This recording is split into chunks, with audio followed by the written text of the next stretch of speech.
Morning students, today I am starting chapter 2 classification of living world और biological classification। आज हम कक्षा 11 का दूसरा अध्याय शुरू कर रहे हैं जीव जगत का वर्गीकरण, क्लासिफिकेशन ऑफ लिविंग वर्ल्ड। अगर हम वर्गीकरण की बात करें तो वर्गीकरण के बारे में हम पहले भी पढ़ चुके हैं कि जीवों को अलग अलग समूहों में, उप समूहों में उनके समानता और असमानता के आधार पर विभाजित करने की जो प्रक्रिया होती है उसको क्लासिफिकेशन या वर्गीकरण कहा जाता है। अब अगर हम वर्गीकरण की बात करें कि इसमें किस प्रकार से कार्य किया, प्रारंभ से ही जो दार्शनिक और वैज्ञानिक थे उनके द्वारा जीवों का वर्गीकरण अलग अलग प्रकार से किया गया। शुरुआत से ही अलग अलग रूप उसके देखने को मिले। अरस्तु एक बहुत बड़े दार्शनिक थे, अरिस्टोटल। उन्होंने पादपों को वृक्ष, झाड़ी और शाक, ट्रीज, श्रब्स एंड हर्ब्स तथा प्राणियों को आरबीसी की उपस्थिति और अनुपस्थिति के आधार पर विभाजित किया। उन्होंने पादपों को 3 वर्गों में बांटा और प्राणियों को 2 वर्गों में बांटा।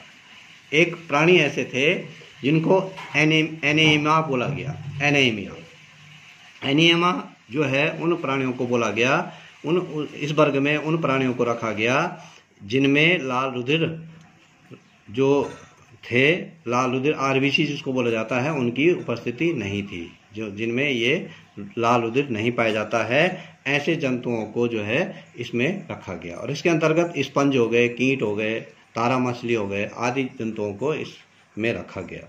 दूसरा जो वर्ग बनाया उन्होंने इनेमा में ऐसे जीवों को रखा, ऐसे जंतुओं को रखा जिनमें लाल रुधिर आरबीसी पाया जाता है। और इसको जो है फिर पुनः इसी वर्ग को 2 और वर्गों में उन्होंने विभाजित किया। एक को बोला जाता है जरायुजी या सजीव प्रजक, विविपैरस इसको बोला जाता है। और विविपैरस या जरायुजी या सजीव प्रजक उन जंतुओं को बोला जाता है जो अपने शिशुओं को जन्म देते हैं। सीधे जो है शिशु का जन्म होता है, जैसे मनुष्य हो गया, गाय, बकरी इत्यादि जो है, इस प्रकार के वर्ग में उनको रखा गया। दूसरे वर्ग में रखा गया अंडयुजी या अंड प्रजक, उसको बोला गया ओविपेरस इसको बोलते हैं। इसके अंतर्गत उन जंतुओं को रखा गया जो अंडे देते हैं पहले और फिर अंडे से उनके बच्चे निकलते हैं, जैसे सांप, बतख, छिपकली, पक्षी जितने भी होते हैं सबको इस वर्ग में रखा गया। इसके बाद है 2 जगतीय वर्गीकरण, 2 किंगडम क्लासिफिकेशन।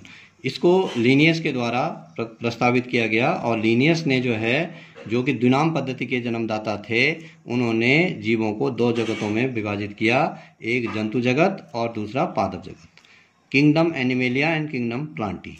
जंतु जगत के अंतर्गत उन्होंने समस्त जंतुओं को रखा और पादप जगत में उन्होंने जीवाणु, कवक, शैवाल, लाइकेन और उच्च पादपों को रखा। जो लीनियस है, क्योंकि उन्होंने 2 जगतीय वर्गीकरण किया और इनको जो है वर्गीकरण का जनक भी बोला जाता है। Carolus Linnaeus is known as father of classification. उसके बाद आगे जो है 3 जगतीय प्रणाली जो है प्रतिपादित की गई। अर्नेस्ट हैकल के द्वारा 3 जगतीय प्रणाली जो है प्रस्तावित की गई 1866 में। इसमें जो है जो जितने भी सजीव है उनको 3 जगतों में विभाजित किया गया। और 3 जगत कौन कौन से थे? प्रोटिस्टा, इसको प्रोटिस्टा, पहला जगत जो है प्रोटिस्टा था, प्रोटिस्टा किंगडम। इसके अंतर्गत शैवाल, कवक, जीवाणु और प्रोटोजोआ इनको रखा गया। दूसरा जंतु जगत, इसमें जो है समस्त जंतुओं को रखा गया, जितने भी जंतु थे उनको इस वर्ग में रखा गया। और तीसरा जो जगत बनाया उन्होंने, पादप जगत बनाया, इसमें समस्त पादपों को इसमें रखा गया, जितने भी पौधे थे, हरे पौधे, उन सबको इसमें रखा गया। अब आगे जो है 4 जगतीय वर्गीकरण आया, 4 किंगडम सिस्टम ऑफ क्लासिफिकेशन आगे आया। और इसको जो प्रस्तावित किया गया वो कॉपलैंड के द्वारा 1956 में इसको प्रस्तावित किया गया। और इसके अंतर्गत जीवों को 4 वर्गों में, 4 जगतों में बांटा गया। Monera, kingdom Monera, protista, kingdom protista, Plantae या पादप, प्लांटी किंगडम, और जंतु जगत एनिमेलिया किंगडम। इस प्रकार से 4 वर्गों में जो है जगतों में जीवधारियों को बांटा गया। अंत में जो आज भी चल रहा है वह है 5 जगतीय वर्गीकरण। ये 1969 में 1969 में R.H. विटेकर ने 5 जगतीय प्रणाली को प्रतिपादित किया और इसके अंतर्गत जीवधारियों को 5 जगतों में वर्गीकृत किया गया। पहला जगत रखा गया मोनेरा, दूसरा प्रोटिस्टा, तीसरा कवक फंजाई और चौथा पादप प्लांटी और पांचवा जंतु एनिमिलिया।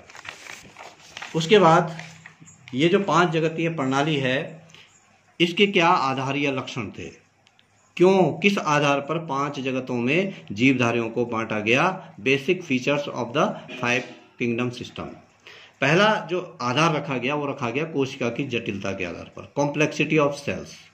इसके अंतर्गत जो जीवधारी होते हैं वो 2 प्रकार के होते हैं, एक होते हैं प्रोकैरियोटिक और एक होते हैं यूकैरियोटिक। प्रोकैरियोटिक के अंतर्गत जो उन जीवों को रखा गया जो सभी एक कोशिकीय थे और जिनकी कोशिका बहुत ज़्यादा विकसित नहीं थी और उनका जो केंद्रक था, केंद्रक झिल्ली रहित था और अन्य सेल ऑर्गेनेल्स भी ज़्यादा विकसित नहीं थे। दूसरा यूकैरियोटिक। यूकैरियोटिक का मतलब होता है आधुनिक जो उच्च संगठित कोशिका होती है जिसमें कि केंद्रक कला भी पाई जाती है और अन्य सेल ऑर्गेनेल्स भी जो है अच्छी तरह से उसमें विकसित होते हैं। इस आधार पर जीवधारियों, इन 2 लक्षणों के आधार पर भी जीवधारियों को 5 जगतों में बांटा गया। जीवों की जटिलता, कॉम्प्लेक्सिटी ऑफ ऑर्गेनिज्म। एक कोशिकीय जीव और बहुकोशिकीय जीव के आधार पर जो मोनेरा और प्रोटिस्टा जगत थे उसमें केवल एक कोशिकीय जीवों को रखा गया, बाकी उससे ऊपर जो है बहुकोशिकीय जीवों को 3 वर्गों में बांटा गया। पोषण प्राप्त करने की विधि, मेथड ऑफ न्यूट्रिशन के आधार पर भी जीवधारियों को पहले 2 वर्गों में बांटा गया, स्वपोषी ऑटोट्रोफ और परपोषी। स्वपोषी का मतलब होता है जो अपना भोजन स्वयं बनाते हैं, जितने भी हरे पेड़ पौधे होते हैं वो प्रकाश संश्लेषण की क्रिया करते हैं और अपना भोजन स्वयं बनाते हैं। परपोषी के अंतर्गत प्राणी संभोजी और होलोजोइक इनको बोला जाता है, जो कि भोजन दूसरे से ग्रहण। परपोषी का मतलब होता है जो भोजन दूसरे से ग्रहण करते हैं, अपने भोजन के लिए दूसरों पर निर्भर रहते हैं। लेकिन उसके अंतर्गत भी प्राणी संभोजी वो होते हैं जो भोजन दूसरों से ग्रहण तो करते हैं लेकिन उनके शरीर में उसके पाचन के लिए पाचक अंग पाए जाते हैं। मृतोपजीवी सेप्रोफाइट्स उनको बोला जाता है जो सड़ी गली पदार्थों से अपना भोजन ग्रहण करते हैं। और तीसरे होते हैं इसमें परजीवी। परजीवी पैरासाइट होते हैं जो कि दूसरों से संश्लेषित भोजन ग्रहण करते हैं, उनको उसको पचाने की आवश्यकता नहीं होती है। अब आगे जो है हम नेक्स्ट डे ये जो 5 जगतीय प्रणाली है इनके एक एक जगत के बारे में अलग अलग उनके लक्षणों के बारे में पढ़ेंगे। आज यहीं तक, थैंक यू।